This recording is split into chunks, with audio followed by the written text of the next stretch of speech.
Graças a Deus, boa noite, povo de Deus. Que a paz esteja com todos, amém? Graças a Ele, porque é fiel. Coloque a mão no seu coração, levante o seu semblante, ore assim comigo. Diga: poderoso Deus, amigo de todas as horas, eu vim te agradecer, porque no meio de todo o tumulto, eu tenho a quem recorrer. No meio de toda a penumbra, o Senhor é a minha luz, o Senhor é o meu socorro, e eu tenho a certeza de que é a resposta sempre.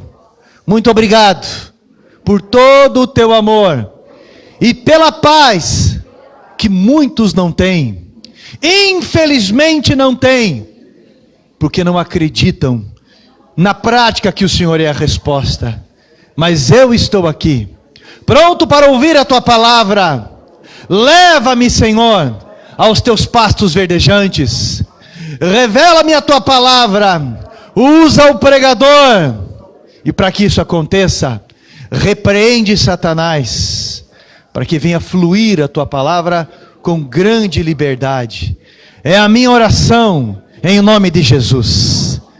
Graças a Deus. Abra sua Bíblia no livro de Êxodo, capítulo de número 3.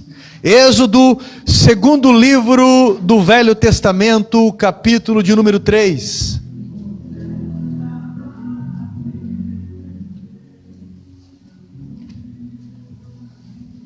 Êxodo, capítulo número 3. Nós vamos ler do versículo 1 ao versículo 4.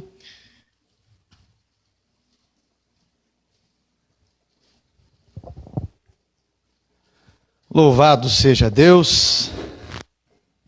Todos acharam? Eu vou ler para vocês a minha tradução aqui. Apacentava Moisés o rebanho de Jetro. Rebanho de quem? Jetro era quem? Sogro de quem? Pai de quem? Quem? Então tá bom. Apacentava Moisés... Isso, Zípora. Apacentava Moisés o rebanho de Jetro, seu sogro, sacerdote de Midian. E levando o rebanho para o lado ocidental, ou para trás do deserto, chegou ao monte de Deus, a Horebe. Apareceu-lhe o Senhor numa chama de fogo, no meio de uma sarça. Moisés olhou, e eis que a sarça ardia no fogo, e a sarça não se consumia. Então disse consigo mesmo: irei para lá, e verei essa grande maravilha, porque a sarça não se queima. Vendo o Senhor que ele se voltava para Deus, no meio da sarça o chamou e disse: Moisés, Moisés. E ele respondeu: eis-me aqui. Amém? Assente-se, por favor. Gostaria que você prestasse muita atenção na mensagem. Isso, não deixa nada tirar a sua atenção. Não é fácil entender alguns detalhes, mas é necessário dizer que precisamos, não na sua totalidade, mas pelo menos o mínimo, entender sobre o contexto. Moisés apacentava as ovelhas de quem? De quem? Jetro, que era pai de Zípora. Só tem o Dr. Carlos no culto hoje. Quem que era o sogro de Moisés? Meu Deus do céu, você continua com esse olhar zero para mim. Então tá bom. E como que era o nome da filha de Jetro? Zípora. Isso. O maior desafio de Moisés era a realidade consciente de que as ovelhas que ele pastoreava não eram dele, eram de Jetro, era do seu sogro. O primeiro princípio que me chama a atenção aqui é um princípio de rotina para qualquer cristão que inicia-se nessa jornada. O princípio de que nada é teu. E que eu e você iremos prestar conta de tudo que o Senhor confiou nas nossas mãos. No final do dia, Jetro vai exigir de Moisés a prestação de contas do trabalho em que Moisés estava exercendo. Se alguma ovelha se perdeu, quantas se machucaram. Moisés, se você foi com tantas ovelhas, por que que voltou faltando? Onde estão as ovelhas que eu coloquei nos seus cuidados? Se perdeu elas, por que perdeu? Se perdeu, por que que não procurou essas ovelhas? Por que que veio machucada essa ovelha? Você não cuidou dela? Elas não estão bem fisicamente. O que que você fez? Para onde você as levou? Você alimentou elas, Moisés? Você tem cuidado delas? Qual foi o percurso que fez elas estarem nessas condições? O maior desafio hoje é entender que as ovelhas não são suas. E você vai prestar conta delas. Você pode dizer para mim assim, mas eu não sou pastor, eu não sou uma pastora. Mas você tem filhos? Mas você tem algo que Deus confiou nas tuas mãos? Você tem um marido? Você tem uma esposa? Você mora em uma rua? Você trabalha em algum ambiente? Você é responsável pelo teu corpo? Tudo que vem na nossa mão, inclusive o dinheiro, o fruto do trabalho das nossas mãos, nós iremos prestar conta. E o que você está gastando o teu dinheiro? Moisés, no final do dia, tinha que prestar conta minuciosamente daquilo que Jetro havia confiado a ele. Porque o dono das ovelhas exige cuidado com aquilo que é dele. E o texto vai nos relatar que Moisés vai conduzi-las para trás do deserto.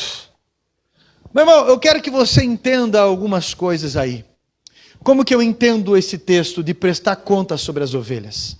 Olha, eu não sei quando isso pode acontecer, mas um dia eu não vou estar mais entre vocês. E uma por uma que passou nessa responsabilidade pastoral, eu vou prestar conta para Deus. Hebreus capítulo 13, verso 7, diz que obedeçam os vossos pastores, porque prestarão conta da vossa alma, para que façam com alegria e não gemendo, porque nisso não há proveito para ninguém. Como que eu entendo isso? Daqui a pouco está eu lá, daqui a pouco chega lá o Dr. Carlos. Chegou um Carlos prestando conta de outro Carlos. E o Carlos chega ali e Deus olha para mim e fala: você cuidou dessa ovelha? Cuidei. Só que alguns entendem diferente o que é cuidado. Não é eu ficar lavando a roupa dele. Não é eu ficar pintando a casa dele. Não é eu ficar dando carona, não. Isso eu faço como irmão. Isso eu faço como amigo. Né? Eu faço como cristão. Agora, que forma que um pastor cuida? Um pastor, ele prega a palavra. Ele prega a palavra com a Bíblia aberta e ele prega a palavra com a sua vida. Como o próprio apóstolo Paulo fala, olha, sede meus imitadores assim como eu sou de Cristo. Assim como eu sou de Cristo. Porque aquilo que você acha que eu não pareço com Cristo, não imite. Você está entendendo? Porque na prática, na realidade, nós temos uma ideia de santarrão ou santarrão, nós temos uma ideia de cristão que você pensa, não, eu não acredito que deve ser assim ou deve ser daquele jeito. E quando você está vivenciando isso, você já percebe que, opa, estava certo lá. Então, vai prestar conta. Então, mas você ensinou a palavra para o Carlos? Sim, senhor, eu ensinei a palavra para ele. Toda vez que ele veio para mim, falando sobre o casamento dele, eu disse para ele, você não se separe. Toda vez, ele não é casado, tá? Eu estou pegando ele aqui de fantoche, mas toda vez que ele chegou para mim, pastor, e eu aconselhei ele da forma correta. Muitas vezes eu conduzi junto com ele todas essas coisas. Tá bom. Mas Carlos, é o seguinte, ele se desviou. Ele deu trabalho? Ah, deu trabalho.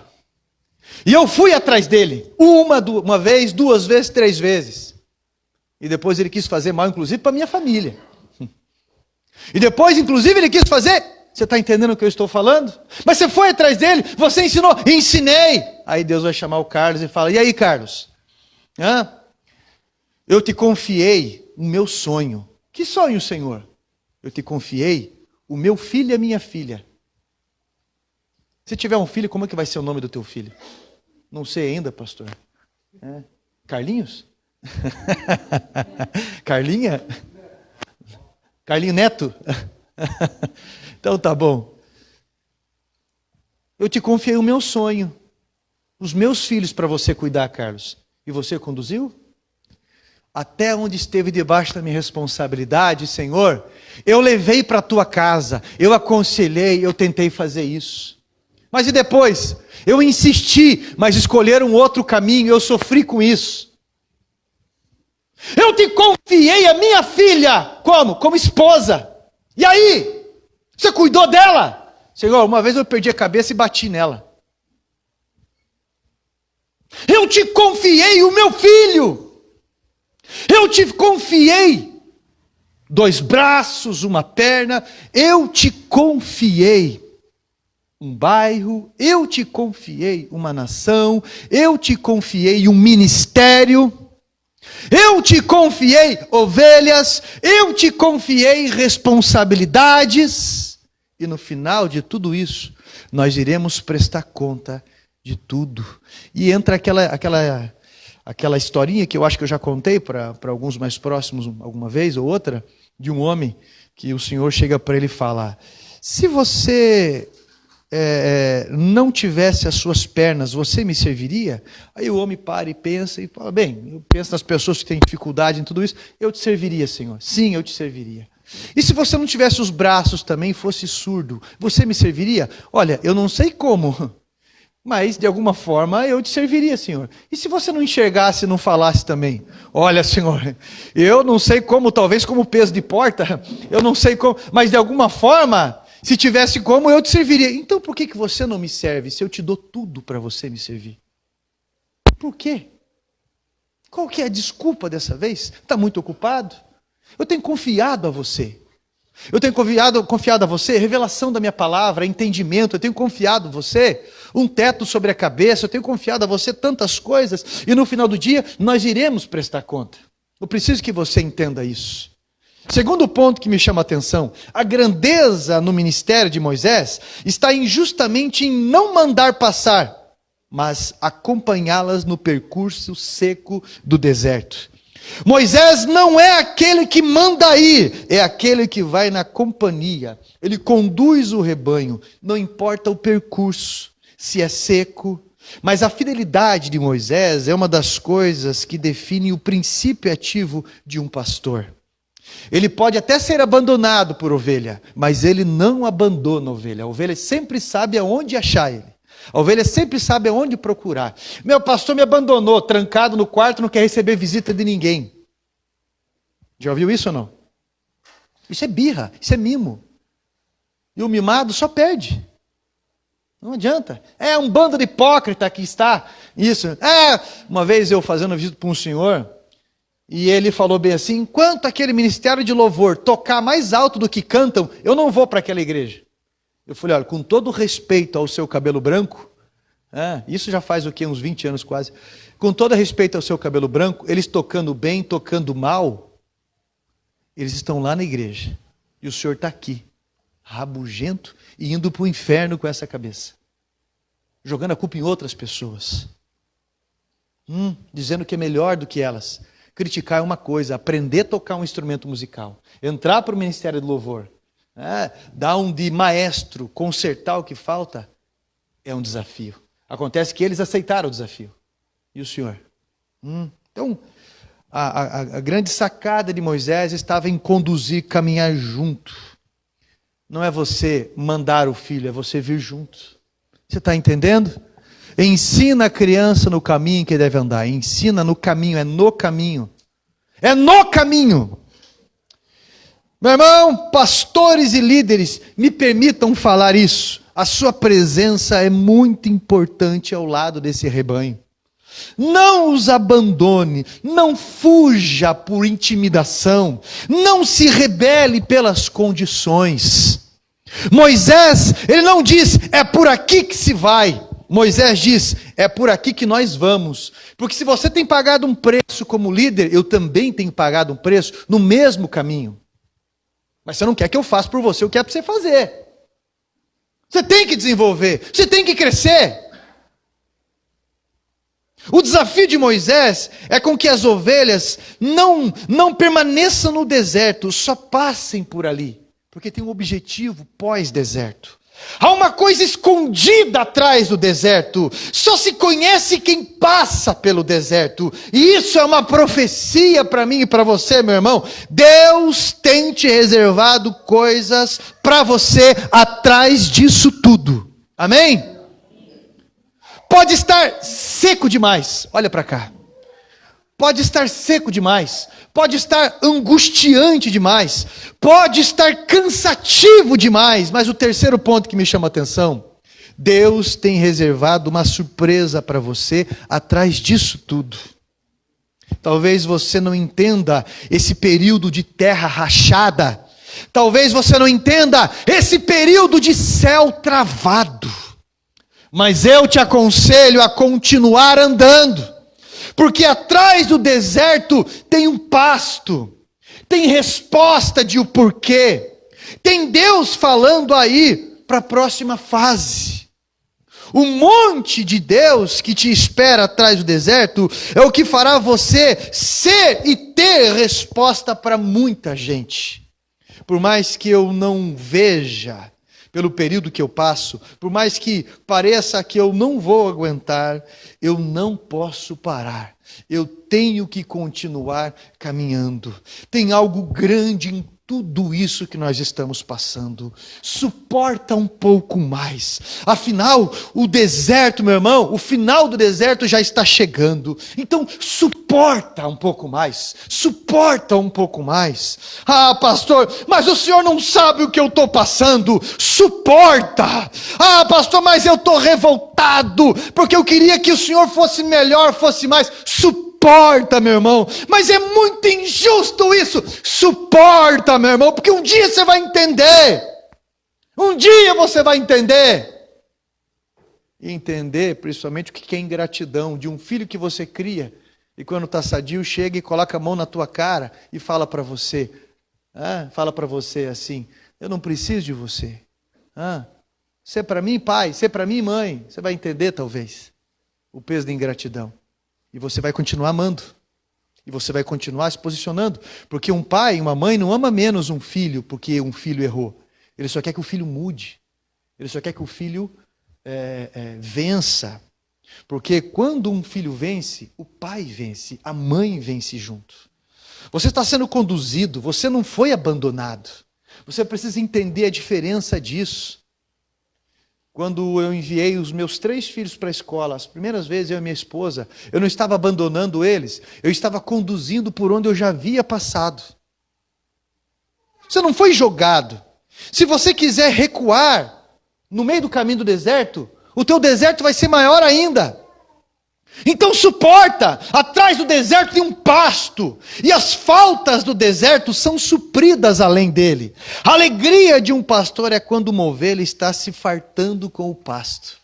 Eu vejo algumas pessoas, o Cristiano estava no culto hoje pela manhã, e ele, em toda a simplicidade dele, nós nos encontramos todo dia, ele vem e fala para mim, né que é, pastor, né que é, ele lê o livro de Mateus, está lendo o livro de Atos agora, daqui a pouco ele vai para o livro de Gênesis, ele vai perguntando e parece uma criança, ele não para de perguntar, mas ele está sentindo o gosto do capim, ele está se alegrando, ele, pastor, eu comecei a orar e de repente tal coisa aconteceu, pastor, eu orei e de tarde Deus me respondeu assim, e as coisas aconteceram. Meu irmão, a função de um pastor é conduzir ao pasto. A função de um pastor é conduzir ao pasto. É muito bom sentir o gosto do capim, o sabor da palavra que sacia, que conduz, que esclarece, que fortifica. É prazeroso vencer com a ovelha, é prazeroso você vencer com os teus filhos, é prazeroso você vencer no seu casamento juntos, é prazeroso. Você tem o peso de quem carrega a preocupação nos detalhes, e quando isso acontece, uma alegria transbordante acontece com você. É cada história que o deserto deixa na memória da gente, né? Eu vou olhando para cada um aqui e olha, eu acredito que 98% das pessoas que estão aqui, eu passei por um deserto junto, passei por alguma situação junto, né? Eu lembro, desde pessoa mais nova até pessoa mais velha, talvez. Eu lembro do pastor Jurandir que está ali, 75 anos, né, pastor Jurandir? Glória a Deus por isso. Já passou por um monte de deserto, mas alguns eu passei com ele também. Eu lembro quando nós fomos morar no bairro Flamboyant, e o pastor Jurandir, como nosso vizinho, depois de alguns meses foi morar ali. E eu escutava aquele homem orando para dentro de casa. E orava às vezes horas. Senhor Deus, eu Jurandir da Silva, e apresento o Henrique da Silva, a Patrícia da Silva, o Patrick da Silva, apresentando os filhos. E de repente escutava ele, mas esse homem não vai para a igreja? E um dia eu chamei ele, pastor, uma hora nós vamos. Uma hora nós vamos, ele me respondia assim. Mas só Deus sabe a dor de um pastor. Quando tira o rebanho, quando faz alguma coisa, quando algo acontece. E quando eu soube, fazia uns 6 a 8 meses, né, pastor? Que eu não estava indo para a igreja. E eu chamava ele e o pastor não ia. Aí um dia eu estava orando e orando pelo pastor Jandir, me veio algo. Cheguei no muro e falei, pastor, o senhor tem sapato aí? Me emprestar um momentinho? Tem? Quantos pares o senhor tem? Tenho 3. O senhor me empresta os 3 um pouquinho? Me emprestou, eu tinha tinta para couro, pintei, lustrei, entreguei para ele. Vamos para a igreja comigo, pastor? Só que eu vou andando, eu não tenho carro. E ele veio para a igreja. Faz uns 10 anos que estamos juntos aqui, né, pastor? Mais ou menos isso aí, né? Mais? Uns 13 anos, então? Mais ou menos uns 13 anos. Né?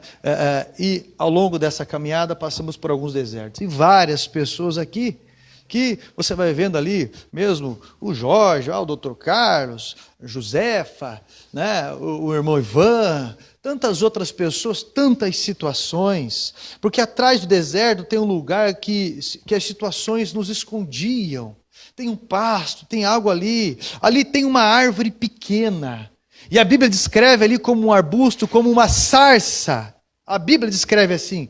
E de repente Moisés, quando ele passa o deserto, ele chega atrás do deserto, ali, no Monte Horebe, onde as ovelhas estão pastando, de repente ele vê um lugar, uma caverna, e ali naquela caverna ele percebe uma luz. Enquanto ele está olhando para as ovelhas, ele percebe uma luz, e de repente ele deixa de olhar para as ovelhas, ele começa a olhar e ele vê que aquele arbusto, que aquela sarça, ela está em chamas, mas ela não termina aquelas chamas, ela não se consome.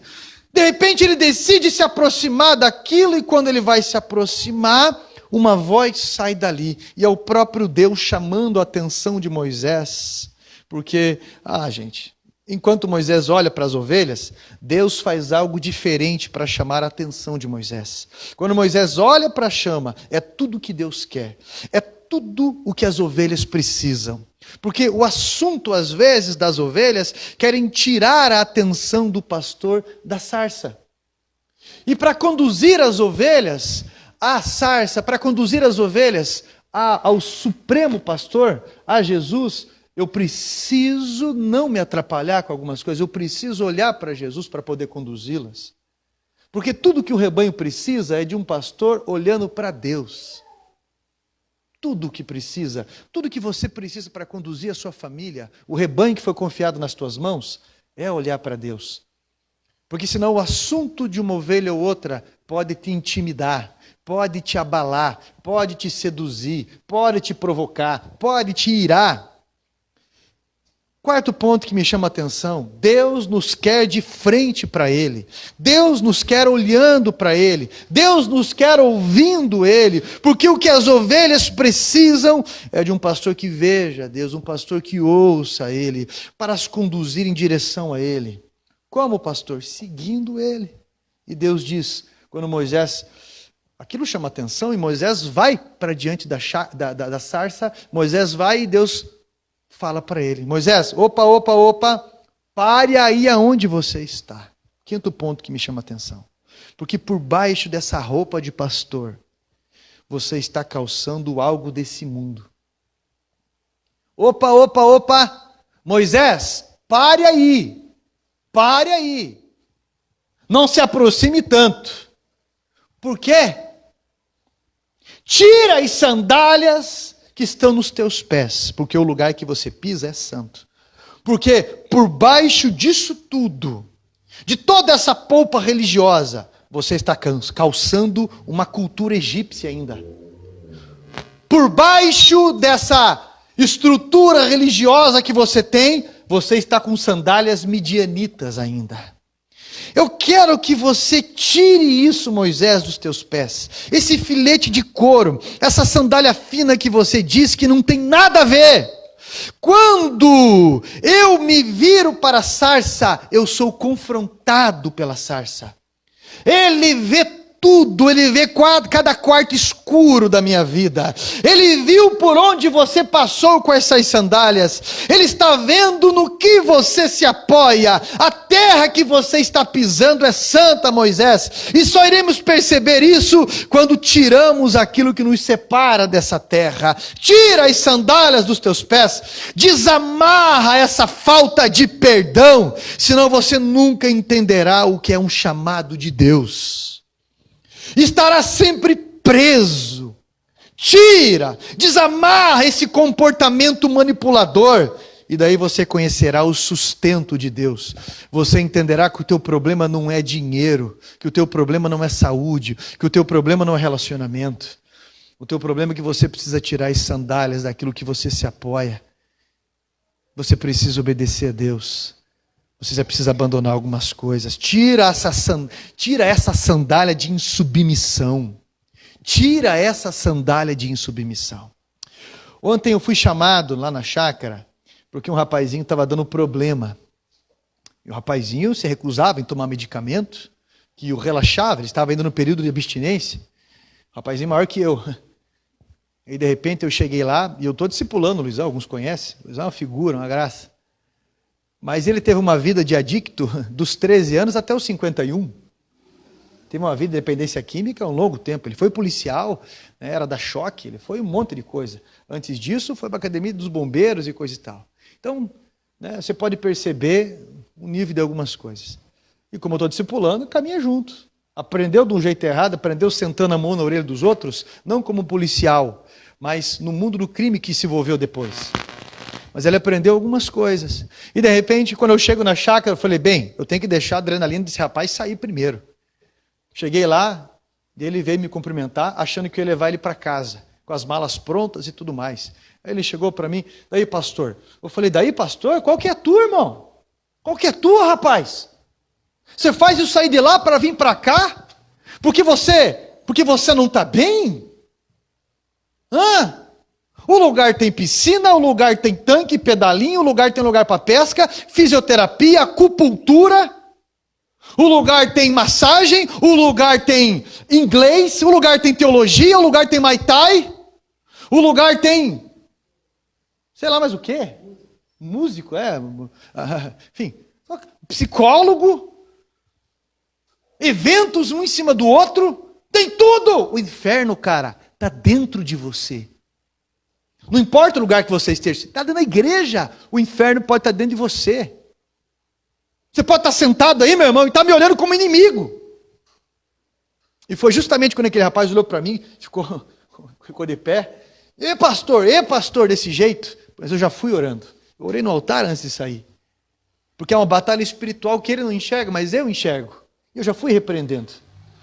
Mas eu tenho que saber diferenciar aquilo que é emocional, aquilo que é espiritual. E de repente, quando eu chego, eu falo aquelas coisas que ele dá aquela disparada. Eu falei, epa, peraí, vamos começar de novo. Eu não sou o teu inimigo. Eu não sou o teu inimigo. E você vai parar de dar desgosto para os teus pais a partir de hoje. Você é novo ainda, rapaz. Vamos entrar na sala e vamos conversar. Eu sei porque na frente dos outros tem um orgulho, né, que fica. Mas ali na sala eu orei, tu conversei junto, chorou, falei sobre céu, falei sobre inferno e permaneceu na chácara. O que eu estou dizendo para você? Que numa condição daquela, não importa se eu levei o rapaz, não importa se está todo mundo querendo colaborar, todo mundo querendo fazer uma coisa, há uma insubmissão, uma sensação de injustiça dentro de alguns, que olha para as pessoas que estão ajudando, pai, mãe, pastor, seja quem for, como se fosse a pessoa que provocasse injustiça nele ou nela. Um abandono, alguma coisa. Tira essas sandálias da insubmissão, arranca essa sandália do orgulho que sempre dirige os teus passos. Olha para cá, algumas têm a sandália do orgulho que dirige as suas escolhas, que dirige os seus passos. A sandália do orgulho faz a pessoa não pedir ajuda. A sandália do orgulho faz a pessoa mentir. A sandália do orgulho faz a pessoa fugir. A sandália do orgulho faz a pessoa dar passos errôneos, soberbos, arrogantes. A sandália do orgulho faz a pessoa ir para o inferno. Meu irmão, tira as sandálias que estão nos teus pés, porque Deus tem um novo começo para você. Sinta a chama da sarça, sinta o calor da sarça, porque você entrará em uma nova fase desse chamado, se você escutar o que a chama, o que o Senhor está falando. Se você fizer isso, Ele te dará estratégias para vencer. Você acha que a tua vida se resume nisso? Eu caminhei até aqui e a minha vida é isso aí, vou para casa, vou para o culto, vou para casa, vou para o trabalho. Você acha que a tua vida se resume nisso? Eu tentei uma vez fazer isso, me envolver no ministério, tentei uma vez casar, tentei isso, tentei... Você acha que a tua vida se resume nisso? Você acha que acabou para você? Quando você vai até a sarça, é um novo começo. Pode ter passado 80 anos como tinha Moisés. 80 anos! Depois de tanta vergonha, depois de tanta situação, a sarça sabia por onde ele andou, do assassinato que ele cometeu. A sarça sabia de todas as pegadas, de todos os passos dele. Por isso Deus estava falando para ele: tira isso dos teus pés, porque o lugar em que você pisa é santo. Eu conheço você. Quando fizeram isso, meu irmão, diante de Jesus, olha para cá, presta atenção. Quando os apóstolos fizeram isso diante de Jesus, tiraram as sandálias dos pés dele, o que Jesus fez? Lavou os pés de cada discípulo. Quando ele chegou em Pedro, o que Pedro falou para ele? Senhor, eu não sou digno do Senhor lavar meus pés, de maneira alguma o Senhor vai lavar. Pedro estava entendendo pelos olhos do orgulho. Jesus olha para ele e fala: se eu não lavar os teus pés, não tem como você ter compromisso comigo. Então não me lave só os pés, me lave a cabeça, me lave o corpo todo. Necessita só dos pés, porque tinha um significado com aquilo. O lavar os pés, ele estava dizendo para Pedro: Pedro, não importa por onde você passou e o que você fez, eu estou te justificando, eu estou te lavando, eu estou te dando uma nova oportunidade, uma nova chance, Pedro. Você vai andar por um caminho que eu vou conduzir você agora, Pedro. Você vai andar agora por uma nova jornada, Pedro. E não é só isso não. Você não vai andar descalço. Efésios 6, a partir do versículo 10, diz que o Senhor coloca em nós uma nova sandália. Como assim, pastor? As sandálias da pregação do Evangelho. E ele não coloca só as sandálias da pregação do Evangelho, ele coloca uma armadura, ele nos dá uma espada da palavra, um escudo da fé, um capacete da salvação, ele nos dá a couraça da justiça, o cinturão da verdade. Mas, meu irmão, tudo que nós precisamos para a nova fase da nossa vida, a fase que vale a pena, o desafio é maior. O faraó pode ser ter um grande exército, mas maior aquele que está em nós do que aquele que está no mundo. Ele dará o que você precisa para essa nova fase. Eu não sei a intensidade do deserto que você está passando, meu irmão. Eu não sei, mas eu estou falando para você o que você precisa fazer, a forma como você precisa caminhar. Eu estou dizendo para você que essa chama continua acesa, que ela não foi consumida, que essa voz continua ativa, e se você escutar essa voz, Ele vai te dar estratégias, Ele vai te conduzir a uma terra prometida, e isso a palavra de Deus deixa bem certo. Você precisa aceitar que Ele lave os teus pés. Você precisa entender que não há dignidade em mim para que eu lave os meus pés, porque eu vou sujar mais eles ainda. Você precisa entender que não há dignidade em você para lavar os seus pés. Foi o que Cristo fez na cruz do Calvário. Quando nós aceitamos a dignidade dele, nós nos escondemos na dignidade dele, na justificativa dele. O que você precisa em cada batalha é o que Ele te dará, se você tirar essas sandálias. Pastor, mas eu tenho um jeito de resolver. Ah, não adianta, para mim, ó, eu já solto um chavão de palavrões e se precisar eu meto a mão na cara. Tira essas sandálias, tira essas respostas. Ah, pastor, eu tenho um limite, né? Eu não sou de ferro, entendeu? Eu não sou de ferro. Se me rodear muito, eu não sou de ferro. Tira essas sandálias dos teus pés, porque o lugar em que você pisa é santo. A presença de Deus que te chama hoje é para uma nova jornada. É uma nova fase. Se coloque em pé em nome de Jesus.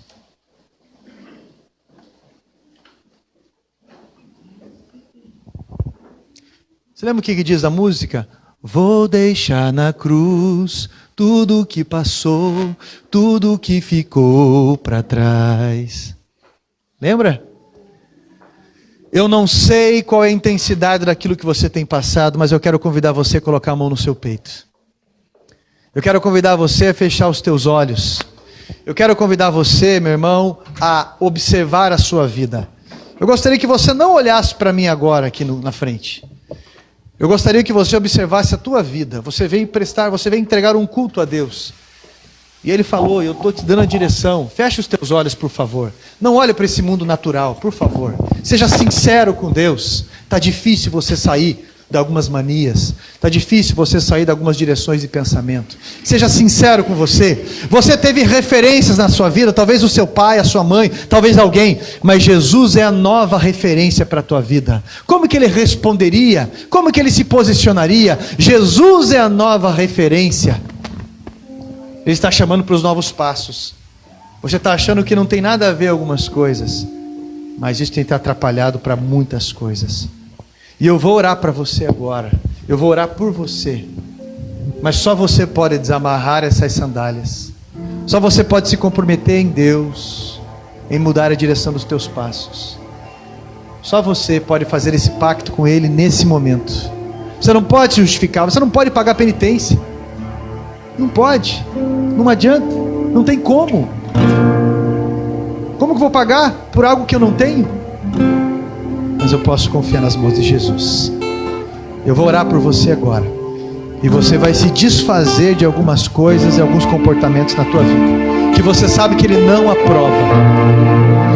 Santo Deus, em nome de Jesus Cristo, o Senhor que está observando esta pessoa que sinceramente tem confessado os seus erros para o Senhor, as suas dúvidas, mas eu sei que o Senhor tem penetrado mais fundo na alma dessa pessoa e ela realmente sabe daquilo que precisa ser desamarrado, daquilo que precisa ser livre. Essa pessoa sabe exatamente o que está acontecendo e que tenta esconder. Em nome de Jesus Cristo, derrama graça sobre esse ser, sobre essa pessoa. Transforma essa realidade agora, para que essa pessoa descalce os seus pés e diante da tua palavra, diante da tua chama que purifica, haja um novo começo, uma nova realidade, uma nova escolha na sua vida. O Senhor sabe desse novo desafio, dessa condução em desertos que levará a uma nova vida. Em nome de Jesus Cristo, Santo Deus, eu estou pedindo ao Senhor que os teus anjos estejam ajudando esta pessoa nesse momento. Estou repreendendo Satanás desta vida que anda bloqueando as áreas desta pessoa, seja a área sentimental, seja financeiro, seja na saúde, seja ministerial, seja o que esteja bloqueando agora, que isto caia por terra em nome de Jesus, e que um novo começo, Pai, se abra para esta pessoa diante desta nova realidade em que é desnudada à frente desse irmão, dessa irmã, dessa pessoa que nos assiste. Em nome de Jesus Cristo, Santo Deus, deixamos tudo na cruz para um novo começo. Nós ligamos esta oração ao céu. Te agradecemos por tudo. que passou, tudo que ficou pra trás. Olho pra você, corro pra você, seu amor me chama. Permaneça com os teus olhos fechados. Eu não sei se você já aceitou essa sarça na sua vida como aquele que vai iluminar o teu caminho, como aquele que vai te proteger. Eu não sei se você já aceitou a Jesus Cristo como seu único e suficiente Salvador, mas hoje eu estou te lançando esta pergunta: você quer aceitar Jesus Cristo como teu único e suficiente Salvador? Se você quer aceitar, levante a sua mão direita lá em cima. É só você e Jesus. Eu quero que os pastores prestem atenção em quem está levantando a mão. Uma pastora, por favor, e chegue do lado dessa pessoa. Alguém que está aceitando a Jesus. Isso. Porque o céu está em festa. Graças a Deus. Essa pastora está lá orando contigo agora. Alguém aqui que de alguma forma sujou as suas sandálias e hoje está pedindo para Jesus: Senhor, me dá uma nova oportunidade. Ah, Jesus, me perdoe, eu estou arrependido. O primeiro dia que eu dei esse passo errado e que me levou como um filho pródigo para longe do Pai, as decisões que me levaram para longe do Pai, hoje eu quero voltar e deixar o orgulho de lado, a imagem de lado. Permaneça com os teus olhos fechados. Se você hoje quer se reconciliar com Jesus e a sua obra, levanta a tua mão direita lá em cima e Ele vai estar te conduzindo. Somente você que sabe disso. Jesus, hoje eu quero renovar a minha aliança com você. E você vai estar orando com Deus nesse momento. Amém? Santo Deus, eu agradeço ao Senhor pela tua palavra, pela tua bondade e por toda a tua amizade. E desde já eu a entrego desta forma a cada um que está ouvindo, vendo esta mensagem, para que ela seja pregada e no momento necessário venha produzir os frutos dignos dessa semeadura, em nome de Jesus Cristo. Amém? Graças a Deus, porque Ele é bom e fiel a todo momento. Vamos orar? Vamos para casa, povo? Estenda a mão em direção onde você mora. Estou muito feliz de você estar aqui. Espero que você, assim que reabrir, né, assim que normalizar, você esteja aqui também. Santo Deus, nós somos muito gratos porque o Senhor nos trouxe em segurança e também contamos, por isso estamos em paz, que o Senhor nos levará em segurança. Com relação a esse sinal laranja que a prefeitura emitiu, Pai, nós pedimos que em nome de Jesus tudo se normalize. Que baixe, Pai, este nível, esses sinais, que essa doença, meu Deus, ela morra, e que jamais tenha um efeito de querer avançar na Tua igreja, como não tem acontecido, porque nós não tivemos nenhuma notícia de nenhum caso sobre igreja nenhuma. Então, em nome de Jesus Cristo, eu peço o sustento espiritual para cada um, eu peço a graça sobre a convivência nos lares, eu peço que o Senhor livre cada lar aqui representado de feitiços, livre de palavras malditas, livre de pessoas mal intencionadas, e abençoe a todos aqui, livrando de todo e qualquer vício, livrando, meu Deus, de todo ataque do maligno e iniciativa do inferno. Pedimos ao Senhor que essa vacina venha muito rápido e que para a Tua glória e honra nós possamos contar vários e vários testemunhos em nome de Jesus. Amém. Estenda a sua mão, que o grande amor de Deus, a paz do nosso Senhor Jesus Cristo Salvador, a comunhão com o Espírito Santo esteja sobre toda a igreja e todos digam amém. Que Deus te abençoe, porque se Deus é por nós, Que Deus derrame muito graça na sua vida, em nome de Jesus.